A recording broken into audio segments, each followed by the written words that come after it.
Maintenant que nous avons passé tous les prérequis pour avoir une vue d'ensemble de Microsoft Azure, sautons dans le vif du sujet en explorant le sujet des machines virtuelles ou Virtual Machines. Pour toutes les personnes qui ne sont pas familières avec les machines virtuelles, il est plus simple de l'expliquer en passant à comment votre ordinateur fonctionne. Pour commencer, vous avez votre ordinateur, je parle ici de la quincaillerie ou du matériel. Vous avez en premier le boîtier, le CPU, la RAM ou la mémoire vive et vos disques durs. Au-dessus de tout ce matériel, vous avez un système d'exploitation installé, que ce soit Windows, Linux ou macOS. Vous avez un environnement dans lequel travailler. Dans ce système d'exploitation, vous avez des applications installées, par exemple Microsoft Word ou Visual Studio. Dans ce scénario, vous êtes limité à votre environnement ou système d'exploitation qui est installé sur votre ordinateur. Il y a de cela quelques années est arrivée la virtualisation. La virtualisation voulait pallier au problème qu'un seul système d'exploitation créait en limitant l'utilisation des ressources d'un seul système d'exploitation. Par exemple, pour avoir un serveur Windows, nous devions dédier un serveur physique et y installer le système d'exploitation. Dans certains cas, le serveur était utilisé à environ 5% de sa capacité et le reste des ressources était gaspillé et inutilisé. Avec la venue de la virtualisation, à la place d'installer un système d'exploitation directement sur le serveur, une nouvelle technologie a fait son entrée, l'hyperviseur. L'hyperviseur est en quelque sorte un système d'exploitation qui peut rouler plusieurs systèmes d'exploitation en allouant et partageant les ressources d'un serveur physique. Cette technologie permettait de diminuer le gaspillage de ressources et permettait une optimisation maximale des centres de données. Chacun des systèmes d'exploitation installés sur un hyperviseur est en réalité une machine virtuelle. Quand nous sommes dans le cloud public de Microsoft Azure, nous opérons exactement de la même façon. La seule différence est que nous ne gérons pas les hyperviseurs. Cette gestion est le travail de Microsoft. Nous ne gérons que les machines virtuelles. Si l'environnement virtuel était dans une infrastructure on-premise, vous gériez par exemple des hyperviseurs VMware ESXi ou Hyper-V. Dans Azure, vous ne gérez que les machines virtuelles et faites abstraction de la virtualisation. Par contre, Microsoft vous offre énormément de scénarios possibles pour configurer et livrer vos machines virtuelles. Cette quantité de choix presque trop énorme nous conduit à des possibilités presque sans limite. C'est donc ici que je vous présente les types de machines virtuelles disponibles dans Azure. Afin d'offrir le meilleur service possible et d'éviter des charges inutiles, il est très important de comprendre les types de machines virtuelles et de choisir les bons types pour les besoins que vous avez. Nous avons premièrement les types A Basic et A Standard. Le A Basic est essentiellement pour des besoins de test et de développement. Vous ne voudrez donc pas déployer ce type de serveur pour des besoins de production. De notre côté, nous avons les VM de type A Standard. C'est un type de VM pour des besoins de type général. Par exemple, un serveur qui offrira un service spécifique et qui ne nécessite pas beaucoup de puissance. Si nous regardons maintenant les types de VM B, le B veut dire Burstable. C'est un type d'instance et de serveur qui est spécifiquement dédié pour les applications nécessitant beaucoup de CPU de façon occasionnelle. Étant donné que vous n'utiliserez pas le CPU à pleine capacité ou seulement quelques fois par jour ou par mois, vous obtenez un crédit d'utilisation pour les moments que vous n'utilisez pas le CPU.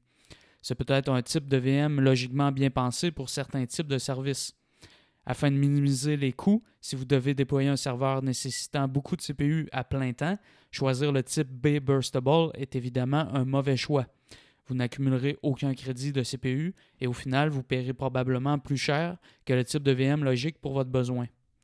Si nous regardons maintenant la série D General Purpose, c'est réellement le type de VM le plus souvent utilisé.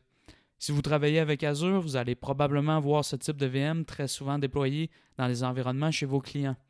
Ce type de serveur est bâti pour les applications d'entreprise et les serveurs de type D General Purpose offrent la possibilité d'avoir du stockage premium sur des disques SSD. Ensuite, nous avons la série E Memory Optimized. Ce sont des serveurs optimisés pour des besoins très demandants en RAM ou demandant un ratio très puissant de mémoire CPU Core. Ce type de serveur offre également la possibilité d'avoir du stockage premium sur disque SSD. D'un autre côté, si votre besoin est plus dans un sens de CPU, vous aurez l'option de choisir le type F CPU Optimized.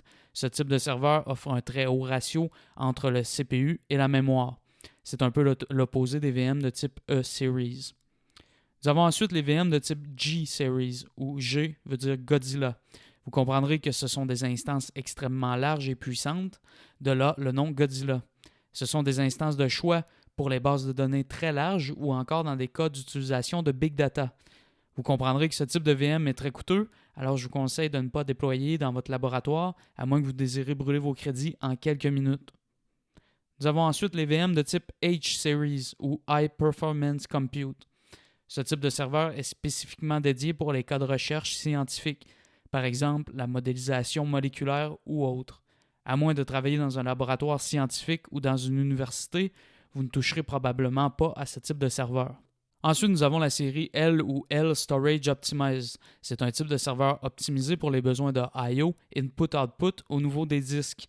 Vous devrez avoir ce type de serveur pour certains types de spécifications techniques, donc pour certaines applications. Nous avons ensuite la série M pour M Large Memory, un autre type de serveur dédié pour des besoins en mémoire qui sont énormes. Vous pouvez avoir dans ce cas jusqu'à 3,5 TB de mémoire vive. Ensuite, nous avons la série N ou N-Series GPU Enabled. Ce sont des machines virtuelles possédant de très puissantes cartes graphiques, probablement utiles dans des cas de calcul de type blockchain ou encore pour des architectures ou des architectes devant modéliser des rendus en 3D.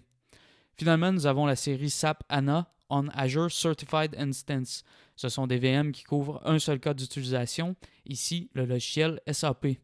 Microsoft ont créé ce type de VM car le logiciel SAP est très spécifique et nécessite souvent extrêmement de ressources. C'est donc une collaboration entre Microsoft et SAP pour délivrer des VM optimales pour ce type de workload. Donc jusqu'à maintenant, nous avons couvert l'entièreté des types de VM dans Azure. Par contre, il reste toujours les spécialisations de chaque VM à connaître. Donc si dans un nom de type d'instance, vous voyez ces lettres, vous comprendrez ce qu'elles reflètent. Donc S, si vous voyez un S, ça veut dire simplement que c'est du stockage premium.